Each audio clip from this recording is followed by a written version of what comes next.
Hello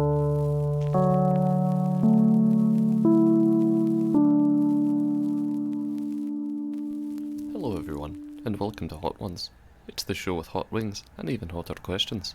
Today we are joined by Tars from the ASMR Review Show. So Tars, tell us a little bit about the setup for today's show. Well, big fan of the Hot Ones videos, and I wanted to do my own version of that. So I originally started off getting just some hot sauces and stuff I could find at your average supermarket, but soon realized if I wanted to be truly authentic to the Hot Ones, a series that I had to order some of the real fancy, insane ones.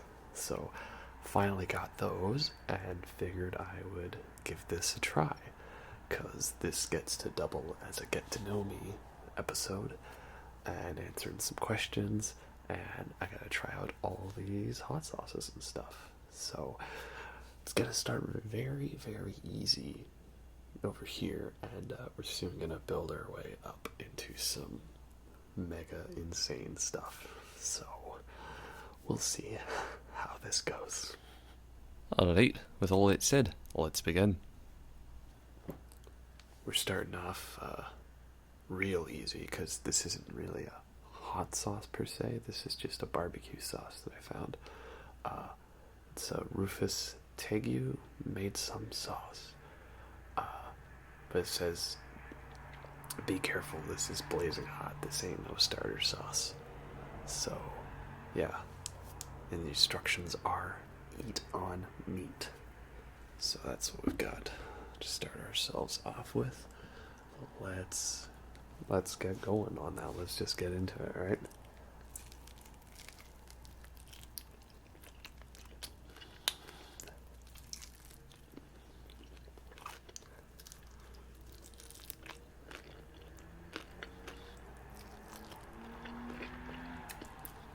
It's probably gonna get real messy. Oh. I've eaten wings in public before though, so we should be fine.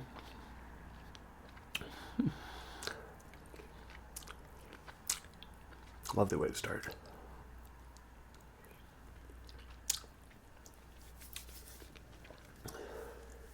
First off, let's start at the beginning. How did you discover ASMR? And how would you describe it to someone who's never heard of it before? So, I discovered ASMR, I want to say around 2011, 2012, when it was quite in the early days. I remember I was watching guided hypnosis videos, stuff like that, and came across a couple of videos labeled as ASMR. I was like, oh, what's that? And it's like this chill sensation, this shiver, tingling sensation you get on the back of your head or back of your neck from certain sounds or stimuli, auditory, visual, things like that. And then I kind of realized, oh, this is something I've felt before. It's like this nice numbing sensation. Just kind of zones you out, right? Just helps you get just in a trance and chill, which is what I'm going to need to be to get through all this. I'm going to need to be chill. And so, yeah, I just started watching videos like that, usually to get to sleep or just to zone out. Sometimes when I was studying, I'd write those I'd put those on in the background, which is pretty helpful. It's like a sort of white noise ambiance, to say the least. And then eventually I was just throwing on videos in the background to sleep. But I'm a pretty bad watcher of ASMR because a lot of times people go through this elaborate setup of visuals and effects, and I just have my phone face down and I fall asleep without even headphones. So I'm a very bad watcher of it, and it's a little embarrassed to admit. I'd recommend a good video for understanding what ASMR is GB's What is ASMR video. GB is potentially, if not the most, one of the most popular ASMR channels. So she did a video explaining it. I think it's a pretty good one, and it shows you a lot of different examples of other channels and the styles they do for videos. So yeah, I'd recommend that video. That's a good one to start with, and then that can help you kind of gauge what it is. And it's not for everyone, that's for sure. I would just say that if you're not into ASMR, then you don't need to watch it, you know? There's plenty of people who enjoy it, and if it's not for you, then you don't have to get involved in it, you know? You don't have to. Do you have any favourite ASMR artists? Favorite ASMR artists? Well, my all-time favorite ASMR artist, who is not currently active, was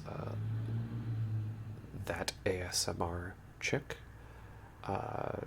She's wonderful, like a lot of soft-spoken and inaudible videos, and well, it's not the only thing. I always like if someone is into the same aesthetic as me, you know, the metalhead type stuff, which you can tell that she is. She has one video where she's wearing an Eraserhead t-shirt. So, you know, I like David Lynch, obviously. So she's really great. Doesn't make videos anymore, though. And funny, I don't really watch Ephemeral Riffs videos for relaxation, but I love his creativity and his style. It's very entertaining. So I don't watch it necessarily to relax, I watch it to be entertained, because I think he's such a cool guy, and we're along similar styles as well, so that's pretty cool. Let's see, mine's a blank. I find usually a lot of the channels I watch, it's not the really big ones, but the smaller ones, or ones that only made a couple of videos and are no longer posting, like, is her name Ethereal Rose? Did a video game collection one, and a Black Widow Avengers video. She doesn't really post anymore, though, but she's really good. And who else do I really like? My mind's already starting to blank. Once we add more hot sauce to this, it's just going to be even worse.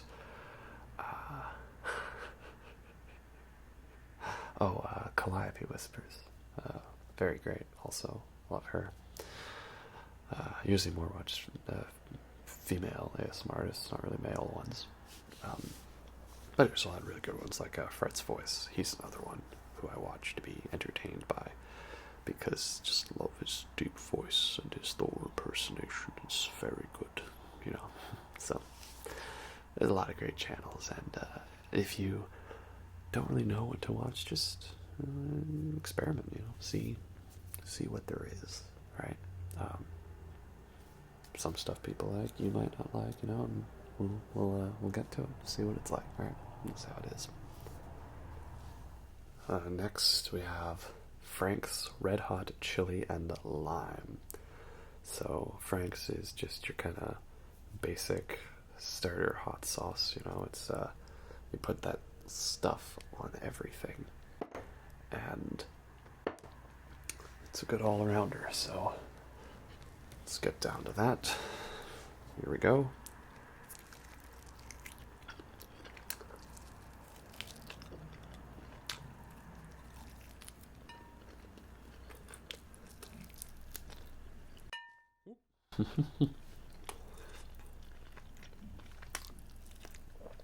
I'm already losing my grip.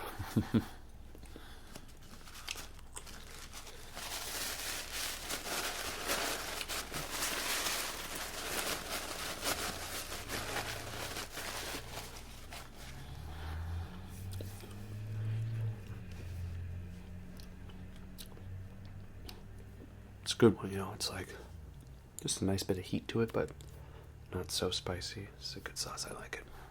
Well, the next logical thing to talk about would be the beginnings of your channel. How did this project come together, and what inspired you to create ASMR content? So, I've been watching ASMR for a while, right? Like, to throw a deep cut reference in there, I was a fan of Cute Bunny 992 before her channel got hacked.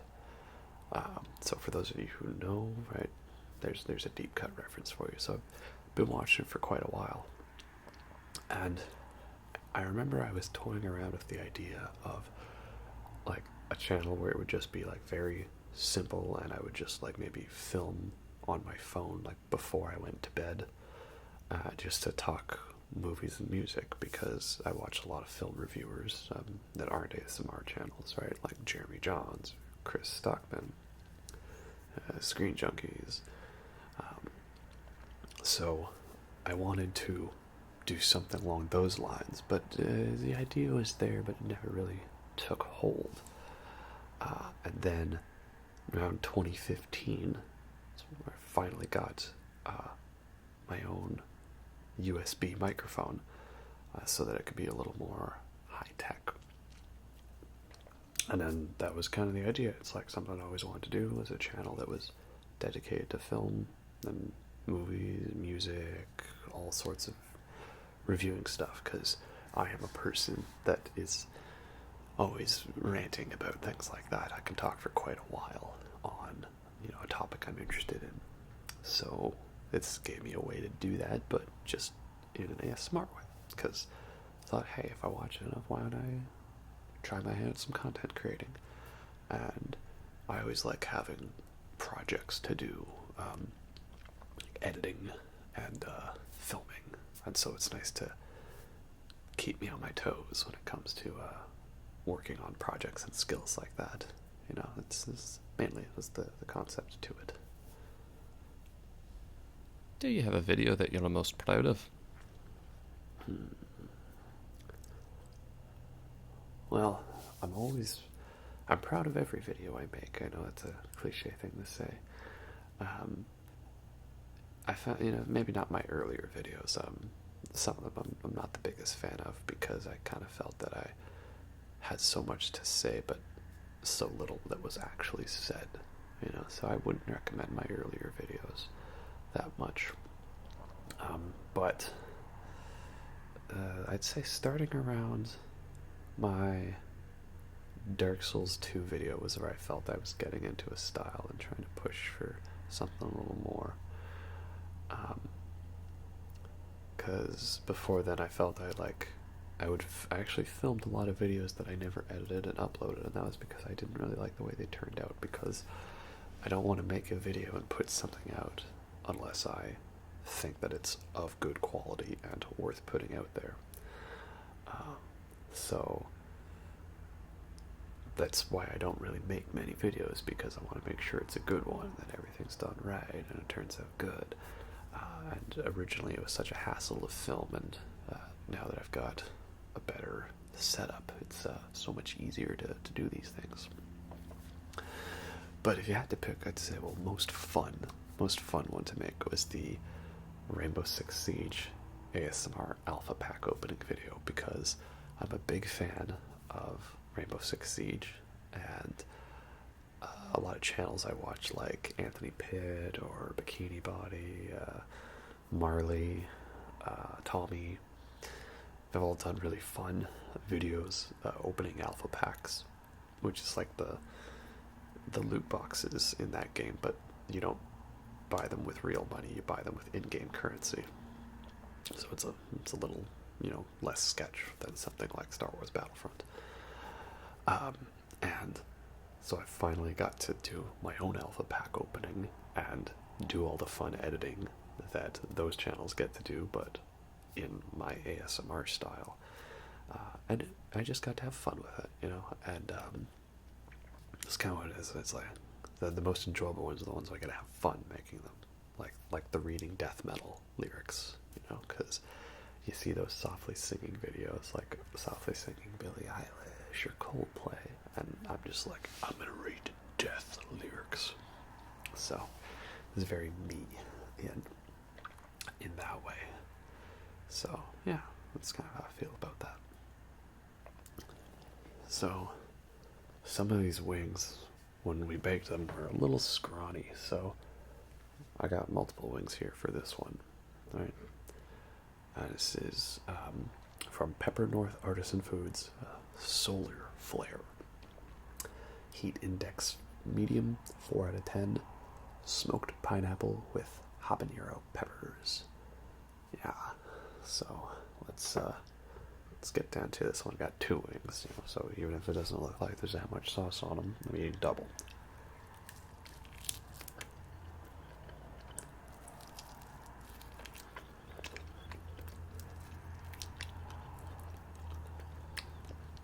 Fun part's always getting that middle bit out, and I know there's a way to like twist it.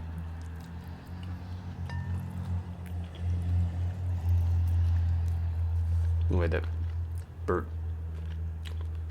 Kretcher. How do you say his last name? You know, I'm the machine. You demoed some way to do it. Alright, ask away, Bridgekeeper. I'm not afraid. So Tars, you might not be the most popular channel out there, but you're the most known for your Dark Souls boss rush videos, where you narrate over footage of you defeating each boss in the game. How did this concept of video come about? It was a bit awesome. So, the Dark Souls videos. It was kind of a happy accident in a way. Don't worry, I'm not going to do that bit. So, I just bought a PS4, and on the PS4 it's really great because you have a share function where you just push the button and it saves the last bit of video that you happen to have. It saves what you just recorded. So there was a couple of little bits where I was just like saving my footage in other games I started off with because I was like, oh, this would be a cool thing. And after I beat the first boss in Dark Souls 2, I just saved the footage, and I was gonna like show it on Facebook and make it a thing like, hey, here's all my, me defeating the bosses. And then at the time, I was watching this YouTube channel called The Democracy, or DMod for short, and he had a series of videos that was like ranking the bosses from difficulty and quality across all the different Dark Souls games. And I watched some of his videos after I had just beaten Dark Souls 1 on PS3. And so then I thought, hey, I'm already saving all of these boss fights. What if I just like narrated like the Dark Souls lore and how to fight the bosses and stuff? But I did it over this footage and make it ASMR, because I didn't really see anything like that.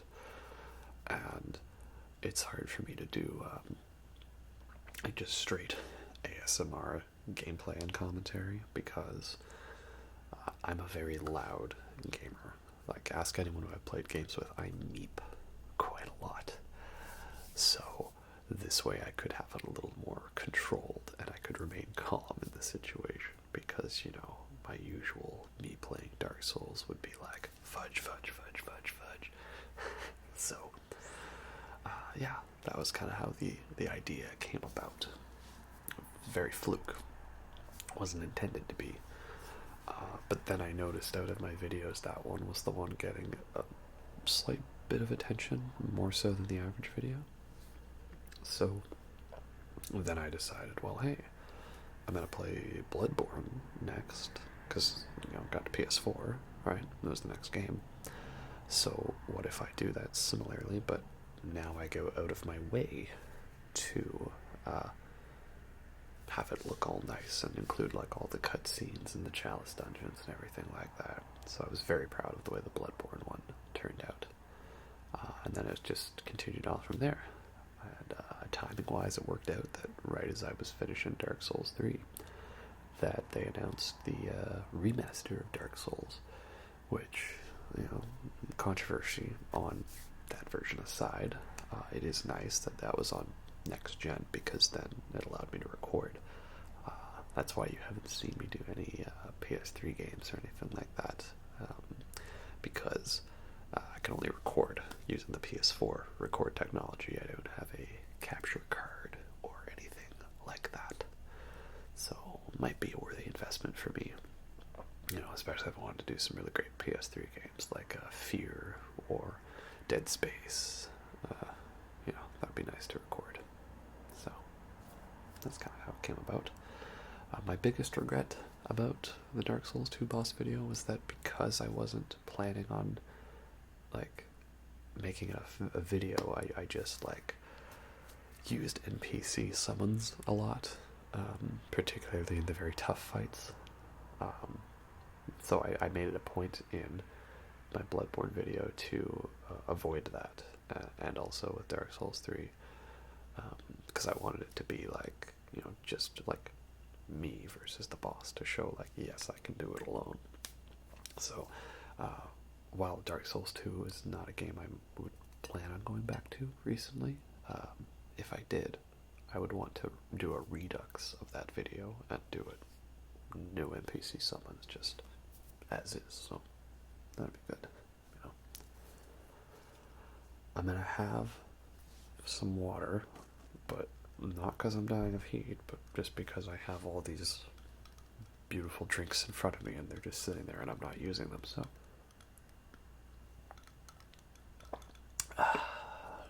You put me a nice drink in front of me, I gotta use it.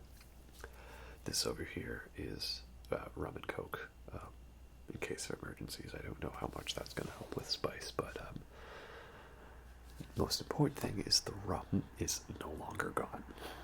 Made my way to the rations store. I have to ask because I know it's on a lot of people's minds. Demon Souls boss video, when? Yes, of course. The question, Demon Souls when, right?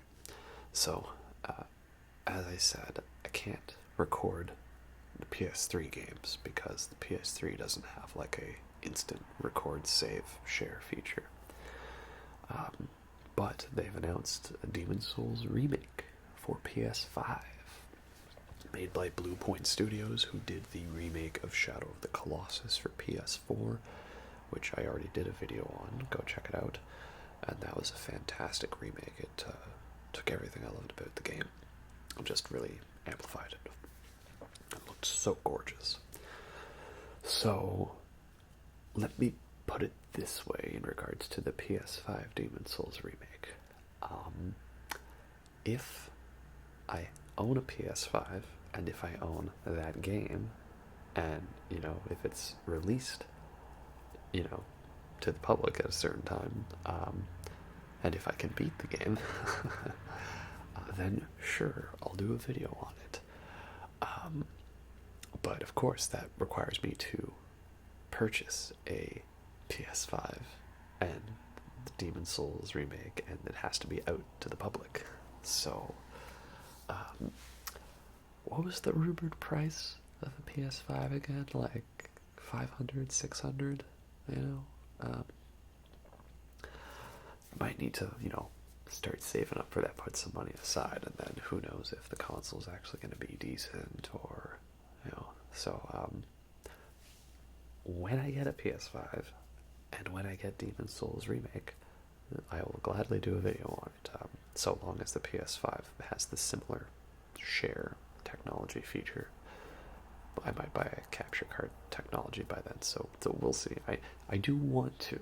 It's not like I'm actively avoiding it, but you gotta keep in mind, I'm not loaded, right? I spend all my money on too many records, so you're gonna have to ask me to stop buying records for a bit. That's a difficult thing to commit to. I'm just saying. Next up, we've got another pepper north sauce. This is one that I thought was a very interesting concept for a sauce. It's a blueberry hot sauce. Blueberry plague. Heat index 7 out of 10, so we're starting to jump up there. Blueberry with scorpion peppers. And it actually recommends you try it on scrambled eggs and even ice cream. I had it on scrambled eggs. It was actually very good. So let's get down to this.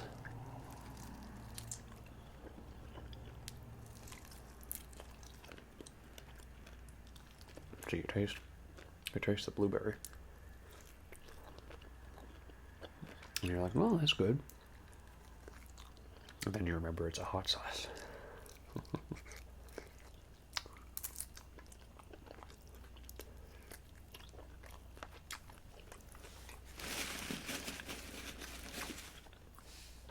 But it's a good hot sauce, very tasty.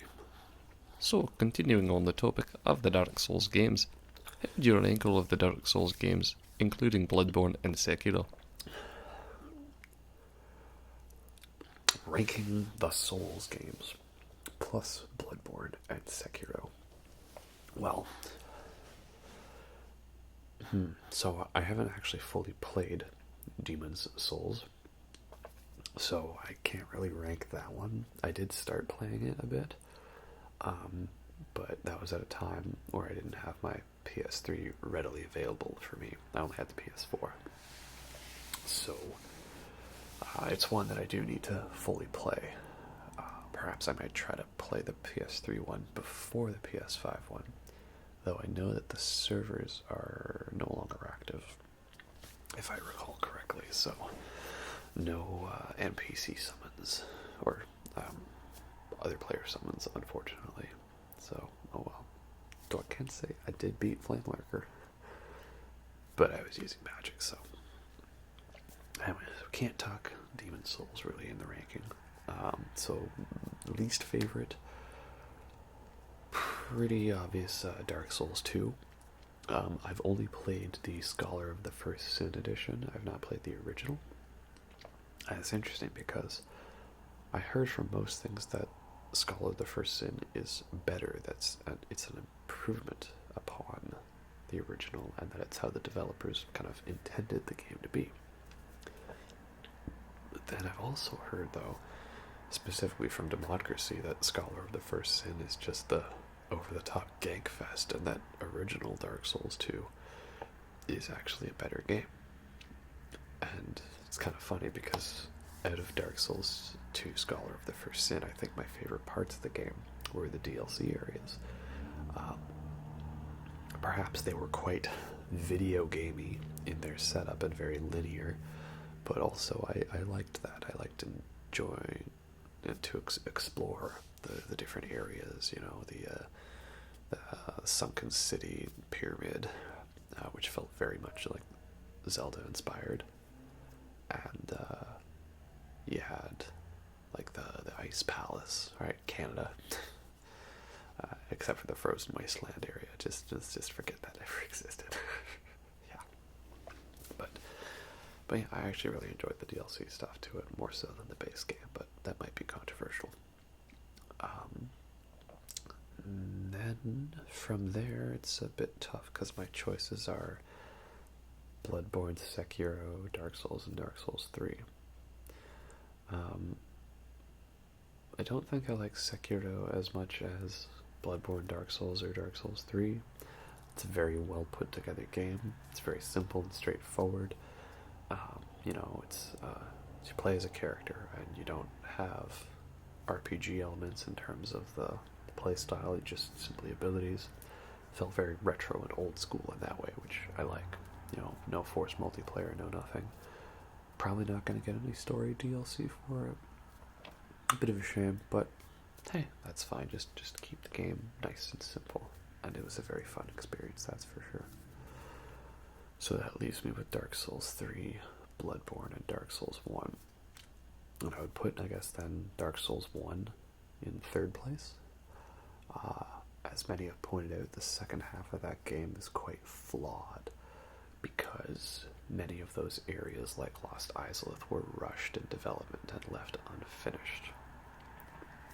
But I do love the world design. It's probably got my favorite world design out of all of them, perhaps, because I feel like it's the most interconnected. It's either that or Bloodborne for areas. So, yeah, it's a really good one. It's a great boss fight. It's a great world, and of course, it was my first experience into the Souls series, so it's a good one. A flawed masterpiece. So in that case, I'm going to say something controversial and say that I think out of the Souls games specifically, the Dark Souls 3 is the best one. But overall, it comes in at number 2, second to Bloodborne. And why do I like Dark Souls 3? I think the most out of them, out of the Dark Souls games, is because to me, it's a greatest hits album out of a band that never released a perfect studio album, that always had some really good songs with a couple filler tracks here. And even if they were representing the filler, it was still done in a good way. Because Dark Souls 3, as of course Amanda pointed out, is that like every idea is something from a previous game, but slightly tweaked here and there, right? So you got Anna Orlando, the Ash Lake is the Scorched Lake, and the Demon Ruins, which is the Demon Ruins, and Earthen Peak is Earthen Peak. And there's a Poison Swamp again, of course, and a Firelink Shrine, and the Kiln of the First Flame, and all these things. But I felt like it was like taking those ideas that maybe not all of them had come to full fruition, and now running with them even more. So I liked that element to it. Nothing in that area, in that game, was overly frustrating. Didn't have any over-the-top ganks like Dark Souls 2. It didn't have too many pointless bosses like that. But the second half of the game didn't suck. And I loved the DLCs. The DLCs were great. Some really great boss fights in there. Especially Rain City. That was such a fun DLC. I felt like I was playing Uncharted or something. This is great. So I know that's a bit of a controversial pick, because some would say that they don't like that Dark Souls 3 is just repeating the same, but I liked it. I thought it was great. And then, of course, number 1 would be Bloodborne. Because it's Lovecraftian and steampunk and werewolves and like vampire-ish stuff like that. It's got fun gameplay, it's got guns and trick weapons, and you use blood for everything, you know, and you even get to fight a giant amygdala or amygdala, however you say it. Yeah, and it's got Mikolash, you know, so it's definitely a most majestic game, that's for sure. Which is funny, because I actually didn't think I was going to like Bloodborne, and the tutorial area really kicked my ass at the start. So I wasn't really motivated to try to get into it, but I stuck with it, and I'm glad I did, because that is such a great game. My only regret about Bloodborne is that it came out in 2015, which meant that it had to lose all the awards to The Witcher 3, which is also a great game, of course. But, you know, we couldn't give the award to both of them. That's just how it is, so, you know. Can you also tell us what your favourite boss from the series is, and your least favourite boss? Okay. Least favorite boss would probably be like, what's the names of the 2 tiger pet bosses from the Dark Souls 2 DLC? Zalin or Zala or something like that. Not a fan of those guys, mainly because it's like a Dragon Rider situation where we had a boss, and now we're going to put the exact same boss, but there's 2. It's in one of the worst areas with one of the longest runs to get up to, and it just feels utterly pointless. And so there's no interesting lore behind it, there's no interesting story, it's not fun, it's a pain in the ass to get to, it's not worth it. Really, the only reason I ever did that fight was because I had to do it for the video. If I didn't have to, then I wouldn't. So it's one of my least favorite, probably, easily. For best boss, so if somebody to choose from, you know, Artorias is a great fight, obviously, a classic one. Love me some Orphan of Kos in Bloodborne, or Lawrence. Those are both great fights. And I didn't play all the Demon Souls, but I really liked the Tower Knight fight. That was fun. And then that was referenced in the One Reborn fight in Bloodborne. I'm trying to think of a fight that most people hate, but I actually really love. Yorm the Giant. It's kind of a gimmicky fight, but a really great one. Especially if you get, is it Siegmeyer or Siegward? They have different names in each of the games. I can't remember all the time, but if you get them to help you out, that's pretty good. So, yeah, probably stuff like that. Oh, and of course, Solus Cinder in Dark Souls 3, who's meant to be an amalgamation of all the previous players. So, yeah, a lot of great fights in that game. It's so hard to pick just a favorite one when it comes to that.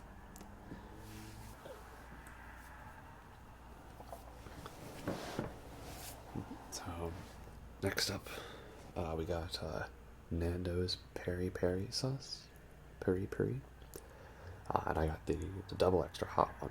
So, I don't know what the Scoville's on it or how it compares to the other ones, but I figured if those are the final 4 and this one's an 8, then put that one in here.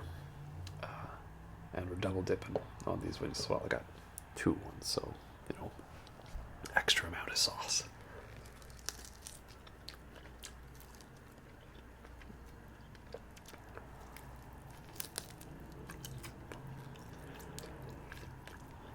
Now we're cranking up the heat, that's for sure.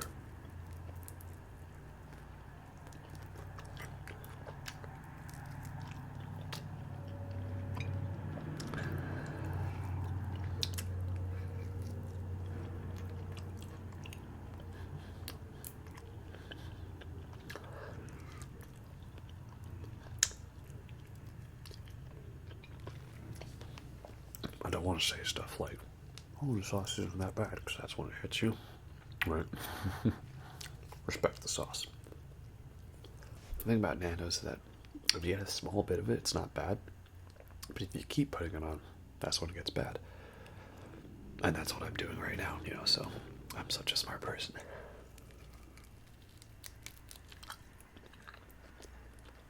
So, Taurus, we are almost at the halfway point. Now it's time to talk specifically about Hot Ones. Tell us, how did you first hear about the Hot Ones show? So, I had seen, the Hot Ones videos, in my recommended. And I had a friend who, anytime it was a very warm day outside, he would post a status saying, boy, it sure is a hot one today, huh? And so he even photoshopped himself onto the Hot Ones set. As a result of him always saying that, or it was like some Facebook meme page or something, so I always knew it was a thing.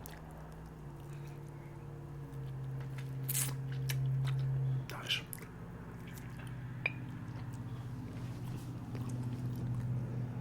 And then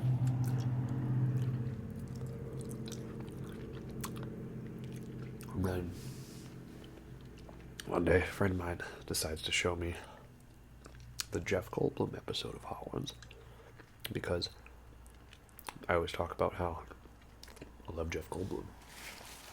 He's he's in his own mind, It's Jeff Goldblum is what marijuana smokes. So he's just in his own world. I love him. He's great. So all over the place. And so I watched that video, and it's a great interview. It's, of course, Jeff Goldblum. He's simultaneously insane and yet genius. Especially the bit where he talks about loving his wife wearing certain shoes. He's just fascinating. And then from there, I just started paying attention to the channel more because I thought it was a fun interview tactic, and just watching videos like that. So yeah, that's kind of how it came about to be. This is a really cool channel, and it's nice to see, especially with Sean Evans, the host. He always asks pretty good questions, very unique ones. Like when they had Natalie Portman, they didn't just ask her about Star Wars. or when it had Kirsten Stewart, they didn't just ask her about Twilight. So, yeah, he's got good interview skills, and it keeps him interesting and stuff. That's definitely part of it.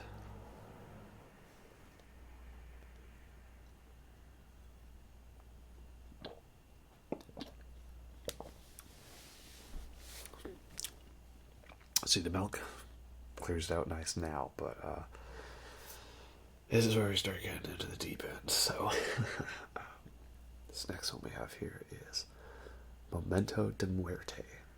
Isn't that moment of death? Or time to die. This is an 8 on the scale. Black cherry with Reaper peppers. So, that's going to be a fun one. Oh boy, alright, so this is the deep end. This is where it all goes wrong.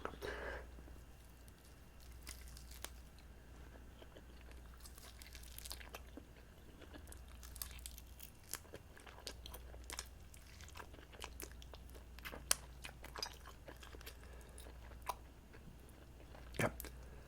That's hot. Oh, that's hot.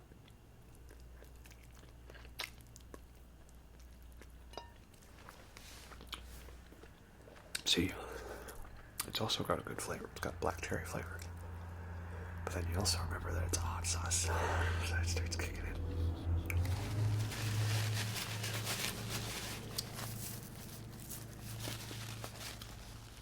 I'm not going to go for like a, no milk, no water sort of thing. Like if I feel like it, I'm going to have it. Although I know that water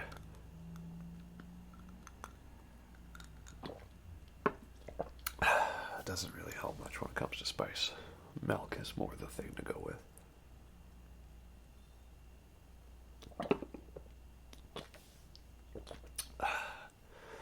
See how rum and coke works.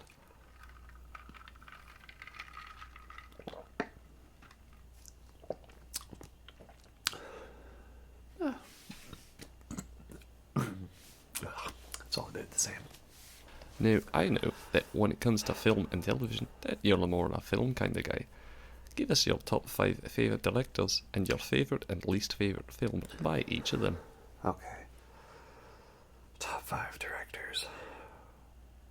Oh, he's starting to set it. It's burning. It's burning. Here we go. Okay. Well, number 1 is Stanley Kubrick, obviously, because I'm boring. So number 2 would be probably David Lynch. Or, actually, sorry, no, David Lynch is 3. Because I can't forget Darren Aronofsky. So number 4, I'm probably going to make a mistake and forget someone. Number 4, I'm going to go with one of my current favorite directors, who's Denis Villeneuve. And so then number 5, let's say Quentin Tarantino. There's a whole bunch of other ones like David Fincher, Wes Anderson, the Coen brothers, James Cameron, Ridley Scott, Jean-Pierre Jeunet, Guillermo del Toro, Andrei Tarkovsky. A lot of great ones too, and some lesser ones. But the top 5, I'll go with the top 5. Favorite Tarantino film is either Pulp Fiction or Kill Bill. It's funny, I actually wasn't the biggest fan of Kill Bill when I first saw it because I think I was expecting it to be a straight-up action movie, and that's not really Tarantino's style. And, I mean, yeah, Pulp Fiction's a bit of a boring answer when it comes to Tarantino because everybody loves Pulp Fiction to the point where it's kind of over-explained, but I watched it recently, and yeah, it's really well written, well directed, the dialogue holds up well.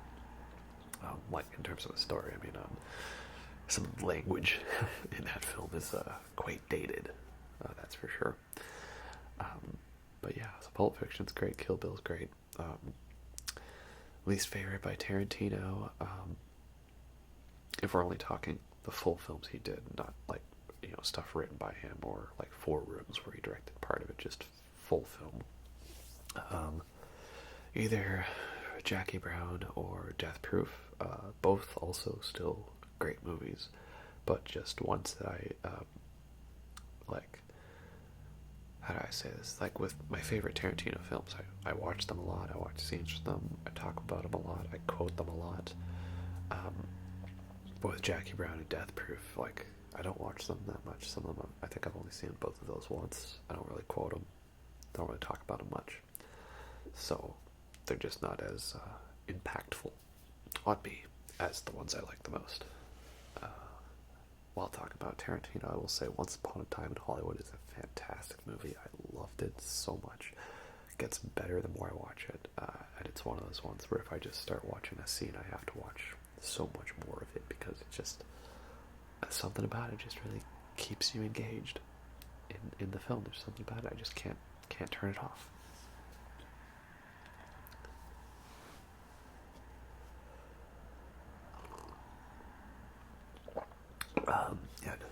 Denis Villeneuve, a newer director, French-Canadian. So he's done a lot of great films. My favorite of his is probably then Blade Runner 2049, a film which I feel I have to constantly apologize for not liking that much when it came out at first. But that was because after my first watch, I was focused on what I wanted the film to be, not what it was. And then the second time I was able to clear my preconceived notions and just enjoy it for what it was, and then I actually really, really liked it. I was probably thinking it was going to be more along the lines of original Blade Runner, and it's its own film, which is good. That's how it should be. So, Blade Runner 2049, fantastic film, one of the best. And then as for least favorite, I think it's pretty much every film by Denis Villeneuve I've really, really liked.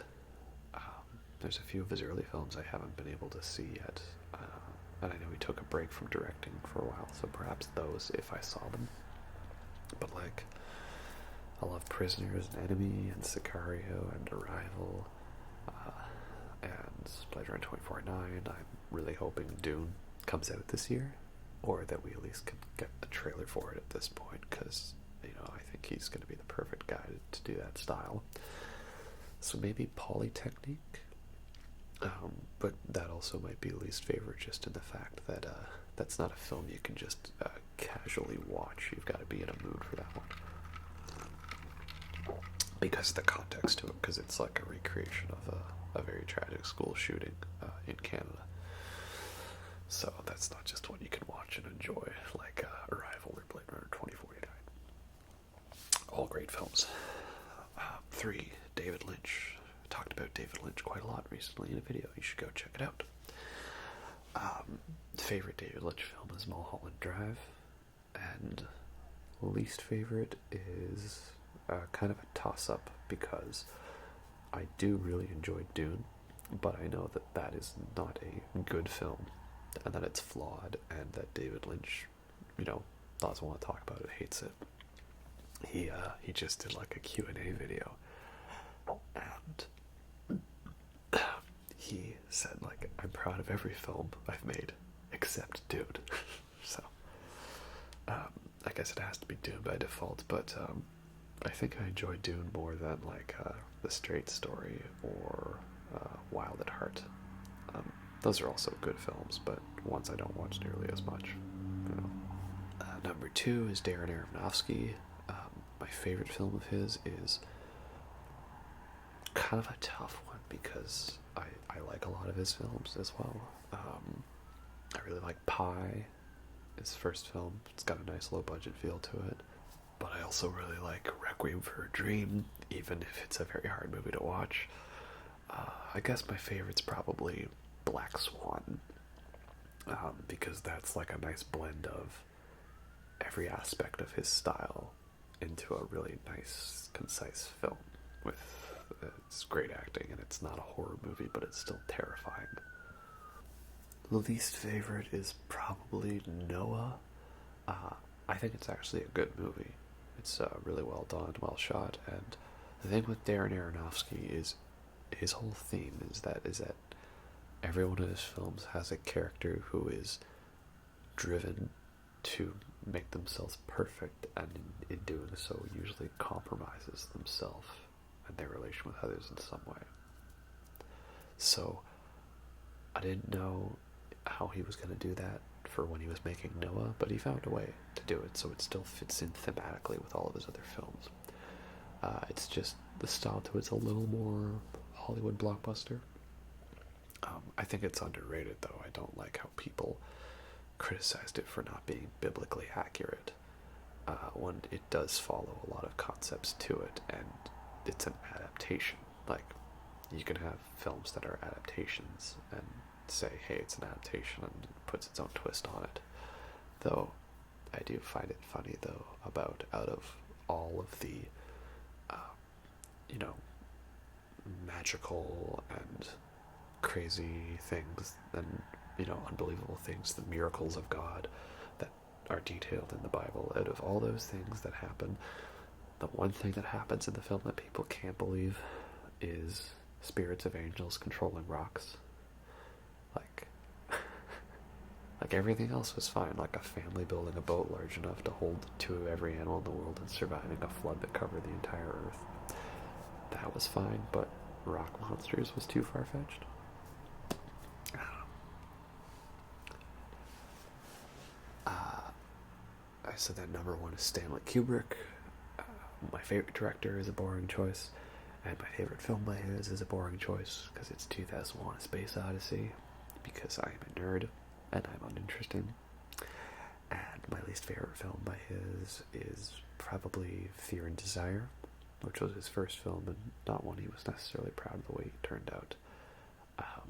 And it's a cool concept to it, but, he had to take a few films, Kubrick, to get to his style, which I don't think really fully came into it until, like, the Paths of Glory and The Killing, and then it wasn't really, really developed until, like, Doctor Strangelove.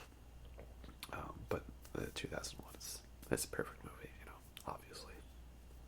So, this is where we start getting further into the deep end. So these next 4 sauces are the 4 sauces that were featured in season 11 of Hot Ones. This is the Stargazer hot sauce from Pepper North. This is rated 9 out of 10, ultra hot, Scotch bonnet, and ghost peppers. So, on its own, I don't think it's that bad, but when we've had these building up on my palate, and now we get to this, we'll see how it goes.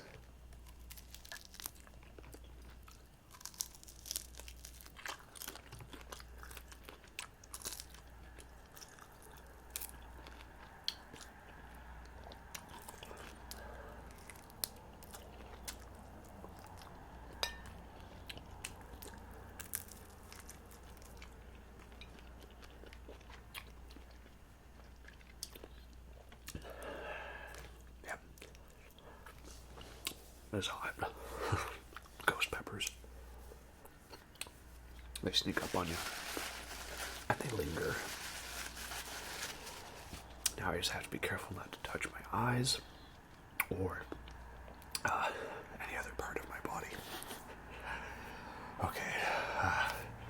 Hit me with the next question. Even though you aren't that much of a TV kind of guy, what are some of your favourite TV shows?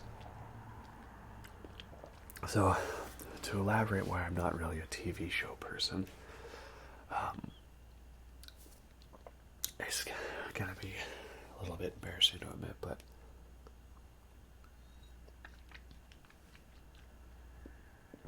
I like to joke that I have commitment issues when it comes to TV shows. That's because if it's a really long show with like so many episodes and characters, I find it hard to stay invested sometimes, especially if there's low points or fillers. So, it's not that I don't like the show. Like, it could be a perfectly great show. And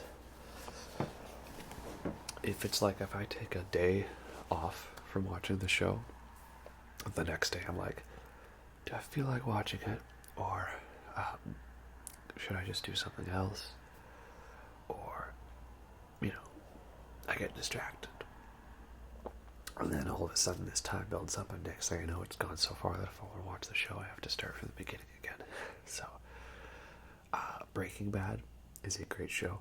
I have not watched all of it. I think I've seen the first like 3 episodes like many times because I'll like start like this will be the time I'm gonna watch this show and commit to it. And I get partway in, and then I go a day without watching an episode, and then that's it. Time's up. So that's the problem. I need to work on that. I just need to stay invested. But favorite shows, well, my favorite show is probably Twin Peaks. As I mentioned in the David Lynch video again, why that's such a great show. It's just got such a cool style to it. And even that show is not perfect. I don't really like the middle of season 2 because it dips a little bit in quality, but it picks itself back up for the end. And then season 3 is pretty flawless, start to finish. It's absolutely crazy. One of the few shows that I was able to watch all the way through, enjoy all of it, is House MD, or House, with Hugh Laurie as a very cranky doctor, smart know-it-all one, basically Sherlock Holmes as a doctor. Yeah, that's a great show. And I just, even if it's got a formula to it, you know, like person with a mysterious case, they try something that doesn't work, then House talks to Wilson gives him a clue, he figures it out, saves the day. Like, there's enough variations in it, and I really enjoyed the characters, that it kept it interesting for me. My only issue with the show was that starting at season 7, the quality started to dip a little bit, and then season 8 was mostly not that great, except for the last few episodes, that one that the subplot at the end picked up, and it ended on a very good note too. So House is a great show. There's a couple anime shows that I've watched. Evangelion is probably my favorite anime. It's a great show, and it's basically, it starts off like your typical mecha 90s show, and then it flips the scripts on its head and becomes something else entirely. And it's a very short show, and I like that. Then everything that's there is needed. There's not too much extra, and the slight filler monster of the week stuff is there so that you can get invested in the characters and you know, get into it, so that way when all the big philosophy stuff really hits the fan, then you're more into what's going on. I really liked Code Geass. It's a good show too. It was basically like anime V for Vendetta, or, you know, like Batman, basically, with this high school student who's the rightful heir to the Britannia. The Britannian Empire's like invaded Japan, and even though the main character Lelouch is part of Britannia, he wants to free Japan. So he becomes this masked revolutionary figure named Zero. So that's a really good one. There wasn't really any filler to that show, actually. It surprisingly was pretty concise the whole way out. Maybe a couple little dips here and there in season 2. And it ended perfectly as well. Like, that's a very hard thing to do with an anime, is end it perfectly. I liked Death Note. The first 2/3. Without spoiling, I'll try not to spoil Death Note if you haven't seen it. But the reason, at least why I don't enjoy the last third of the show as much, is because the show sets itself up as like this psychological battle between good and evil, protagonist, antagonist, and, you know, what is good and evil in this scenario, right? The lines are kind of crossed. And every move is calculated and feels tactical. But then once we get into the end, it starts feeling that, like, the characters are basically, like, clairvoyant with the amount that people have perceived and planned ahead. And characters either just make really dumb decisions, or just somehow are able to, like, figure out stuff with, like, no prior conceived notion. It just feels like the writers wanted to have a specific ending, but they didn't know how to get there. So the events that happen at the end of that show, I enjoy. but the way we got to that ending was a bit of a letdown, unfortunately. So, yeah. I'm sure there's probably a couple other shows I'm forgetting, but that's mainly it with TV shows, is I'm not usually really into them that much. You know. Last one I'll give a shout out to is She-Ra and the Princesses of Power, the Netflix new adaptation. I haven't really sat down and watched that show, but I was like, as a friend of mine was watching it, I was like occasionally catching glimpses and looking into it and watching stuff about it, so you know, I kind of perceived a bit of it from there. Same thing with Avatar: The Last Airbender. So while I haven't watched all those shows, just from what I've seen, they are very well done and good shows, and you should check those out.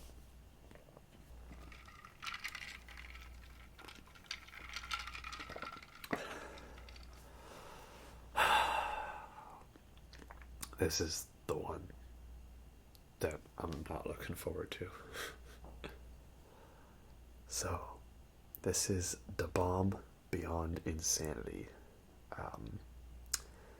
Says consume one drop at a time with extreme caution. So, I will definitely not be adding extra to this one. I like the amount I've put on it. It's nice and safe.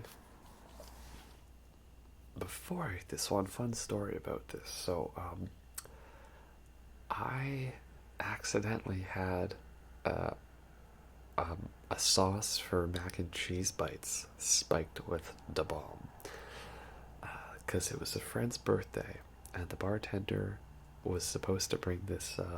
I didn't know about this. He was supposed to bring some mac and cheese bites with a sauce to give to the birthday boy, and somehow these ended up being given to myself and a friend, and so I didn't know. So I just see, oh, free mac and cheese bites. Oh, no problem. Take a huge dip of the sauce, plop it in my mouth, and instant regret. And I'm like, oh, that's hot. Oh, that's real hot. Okay, what's going on? So, yeah, that was a fun times.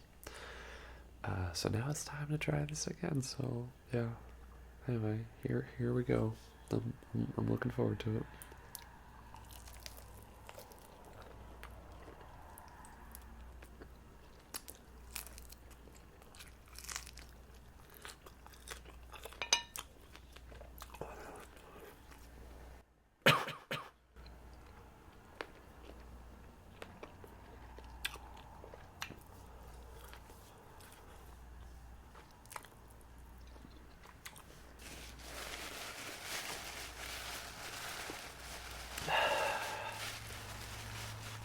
I got like the tiniest bit of spice down my throat.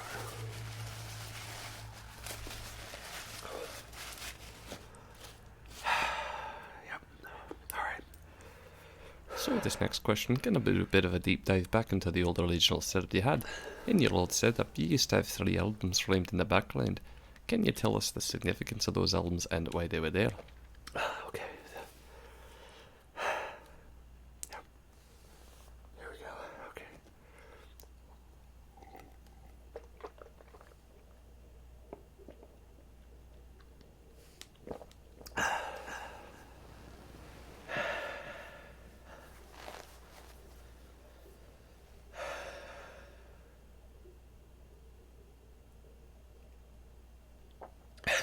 The best thing to do is just chill and relax, and it'll all be over soon. Okay. So, the three albums that I had originally was Bad at Hell.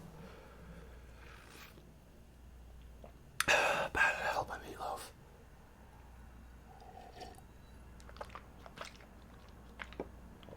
Pyromania by Def Leppard. And Hemispheres by Rush.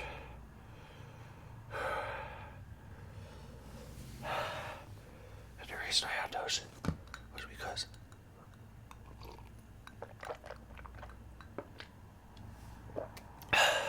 because there were 3 albums I really loved growing up. Very important ones.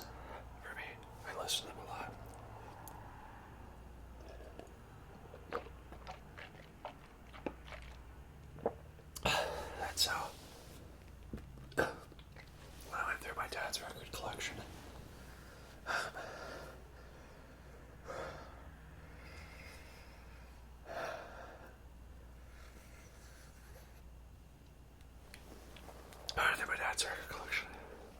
Oh, that's how they were there. That's how I wanted to have those displayed. That's 3 of my favorite albums. That's really it. I like those ones growing up. My dad had them on vinyl. I didn't have a vinyl player at the time. That worked. And so I wanted to have them displayed like that. And that's how it was. I don't know if this is a bad idea or not.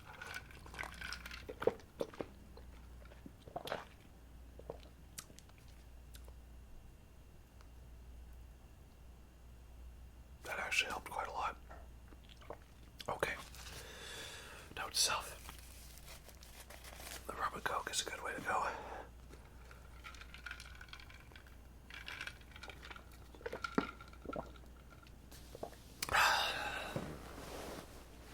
Okay.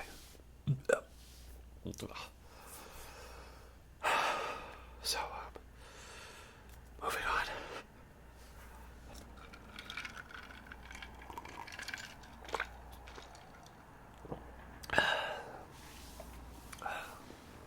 It's just the problem is that it lingers. Okay. Next one is Widowmaker Hot Sauce by Dingo. It's Australian. This has warning extreme 15 out of 10 heat. Need more milk before.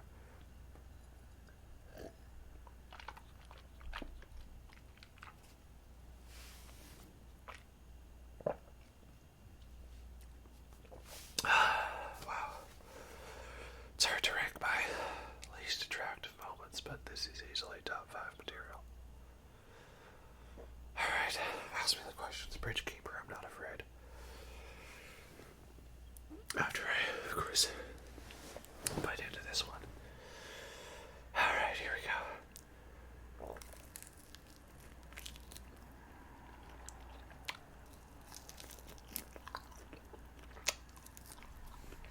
Yeah, Tars, you've been lately quite the eclectic drinker in your videos, probably to the concern of some of our healths. Or as you put it, not drinks or alcohol, as you call it, rations. So, on that note, what are 5 of your favourite craft beers? The thing is about that one is it's hot, but it's a nice chili flavor. That one's actually pretty good.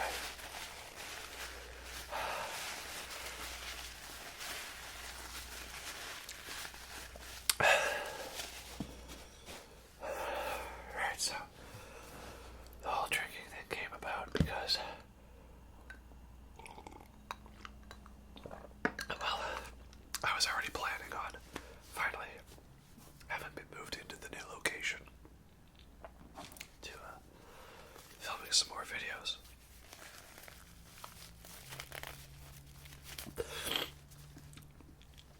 And that whole COVID thing happened, so I was joking that, like, in the movie The Lighthouse,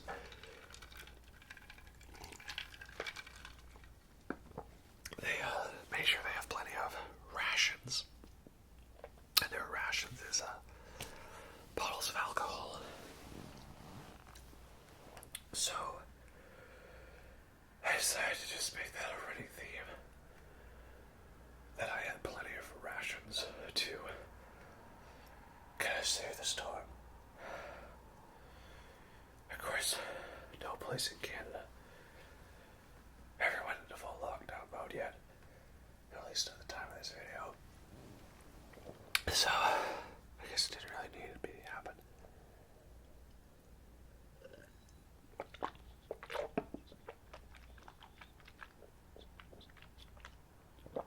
But that was kind of the idea, was, we need rations.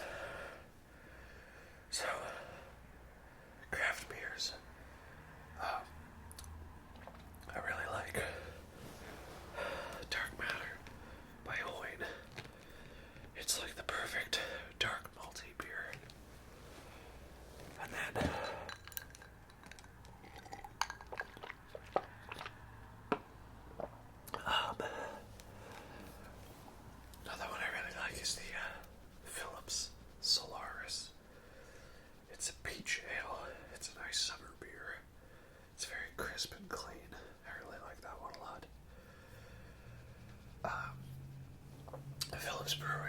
has electric unicorn, which is very nice and hoppy and bitter with a bit of fruit. It's weird, I like it.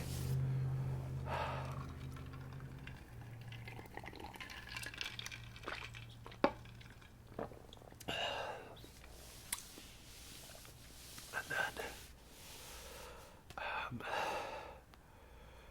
trying to think of some different breweries.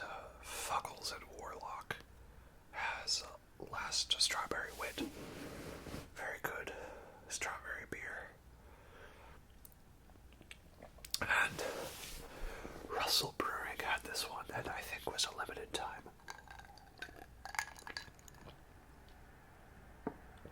And it was a lemon meringue pie beer.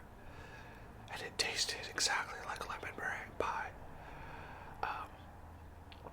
Which is crazy. Like, you can taste the crust, the aftertaste crust. So, that one's really good. It's very weird, but I don't know if it's available anymore.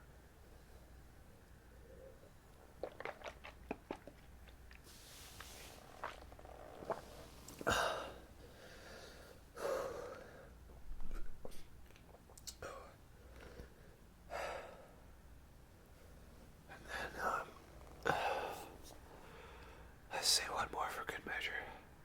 I'm having this one. It was like, I forget what it's called. It's a blueberry vanilla one. Also by Fuggles and Warlock. That one's good. And I also really like the house sound honey mead one that they do. That one's also pretty good. So yeah, there's some good beers.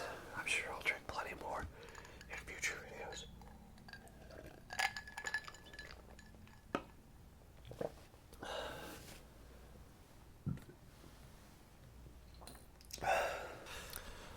So Tars, this is the last dab, and as you know, it's tradition to put a little bit of extra sauce on the last wing. You don't have to if you don't want to, but myself and the audience were going to peer pressure you into doing it anyways, but I digress.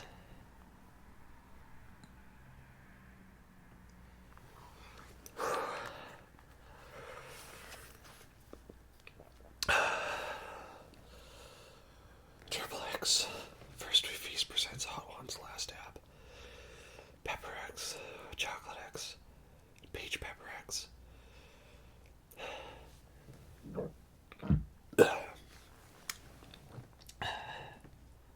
Alright. How's that for our last dab? Alright.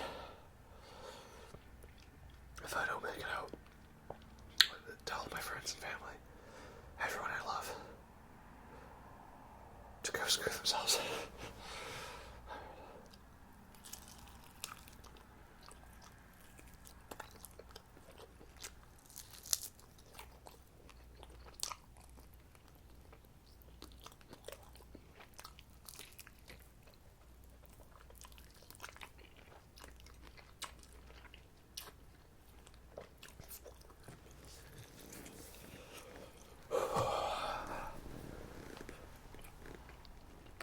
Well, we have made it to the final wing, and for this last segment, we're just going to do some speedrunning questions from the YouTube comment section. Sure thing. Okay. Okay. Thanks, YouTube. Can we get a mouth sounds and audible whispering type video in the future? Like an audible lyric reading? Maybe. As long as I don't die from this.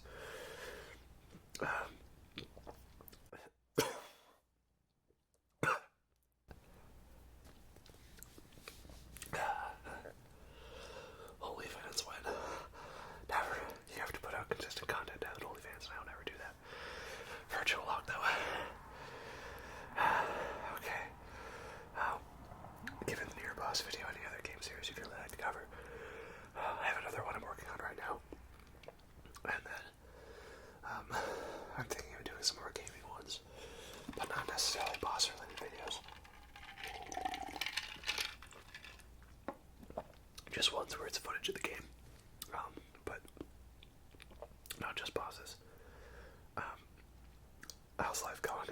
Well, I've had a lot of hot sauce, so, you know, let's do another metal lyrics video. Sure.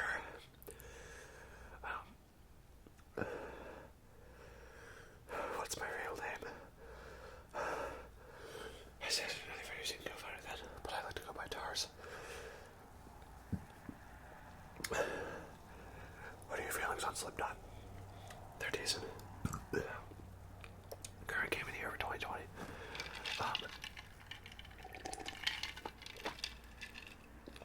I haven't played any games that have come out in 2020 because I still need to play Doom Eternal, Resident Evil 3. When they come out, Ghost of Tsushima and Cyberpunk 2077. I'm looking forward to all those. What music genres do you like? Usually rock or metal. But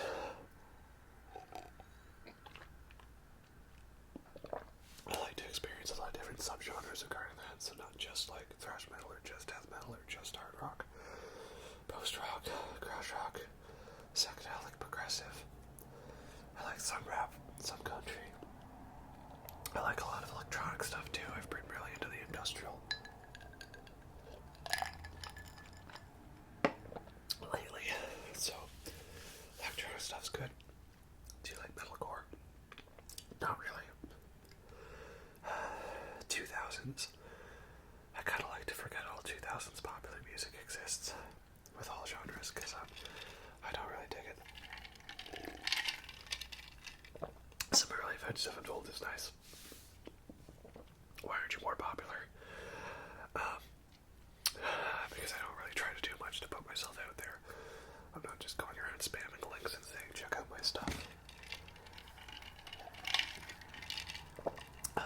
ASMR is usually more female dominated scene. So that's another thing as well. I don't really have the good looks or the charming personality to put myself out there. So yeah. Lastly, why is my upload schedule so inconsistent? Because I'm lazy. There's no other reason to it. I'm lazy. Yeah, I don't really film unless I feel like it. And I don't always feel motivated to make videos, especially because I know that they won't be that popular.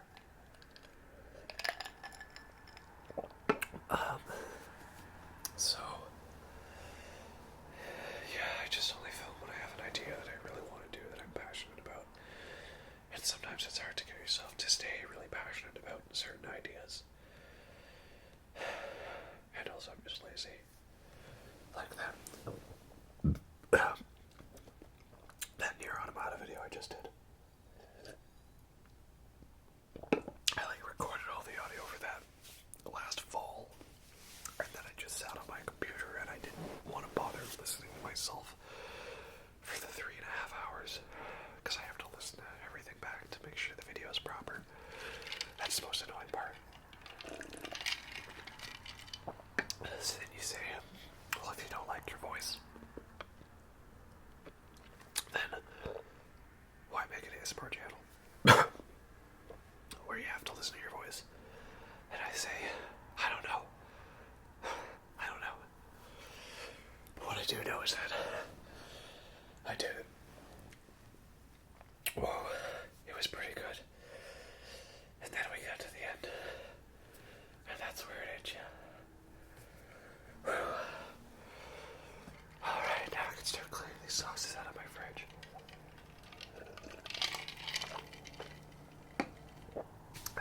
Well, congratulations for making it through all the hot sauces and the wings. Hope you enjoyed it, relatively speaking. Yeah, thanks for having me. Anyway, I'm gonna go zone out for a while. I know some people with hot sauce, they get panicky. I just kind of chill. So, anyway. Hope this video was informative for you.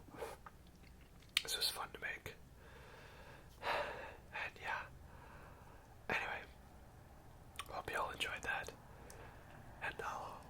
catch you in the next video, whatever that might be.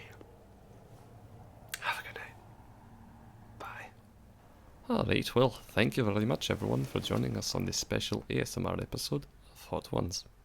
Stay spicy.